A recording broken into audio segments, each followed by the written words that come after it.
Sir দেখুন, আমরা তো এই ডেটাগুলো নিয়ে এই গ্রাফ শিটটা বানাতে চাইছিলাম। তো এই গ্রাফ শিটটা বানানোর জন্য যেমন করছিলাম আর কি, ইনসার্টে গেলাম, গিয়ে লাইনে গেলাম, লাইনে গিয়ে 2D লাইনটা নিলাম। 2D লাইনটা, আর দাঁড়ান 1 মিনিট, পজ করো।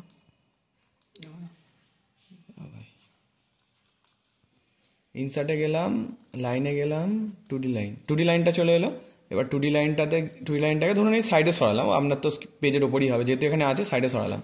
গিয়ে এবার এখানটাতে রাইট ক্লিক করে এখান থেকে সিলেক্ট ডেটা অপশানটা আছে, যে সিলেক্ট ডেটা অপশানে গেলাম, গিয়ে এখানে অ্যাড করতে হবে, তো অ্যাডে মারলাম। গিয়ে এখানে সিরিজ নেম, এখানে প্রথমে আপনাকে সিরিজের একটা নাম দিতে হবে, ধরুন প্রি লিখলাম।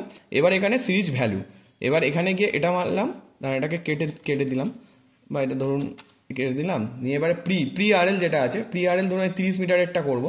তাহলে এই প্রি আরএল যেটা এখানে যে প্রি আরএল বলে লেখা আছে, এটাকে আমি সিলেক্ট করব, এটাকে ধরে সিলেক্ট করলাম, করে এটাকে নিচে নামালাম, নিচে নামিয়ে ওকে করলাম, এসে গেল। এখানে আবার একটা অ্যাড করলাম, গিয়ে এখানে আসবে পোস্ট লিখলাম, পোস্ট লিখে এবার এখানে গেলাম, গিয়ে এখানে পোস্ট আরএলটাকে সিলেক্ট করলাম, করে এখানে এটাকে মেরে নিয়ে এখানে ওকে মারলাম, প্রি পোস্ট চলে এলো।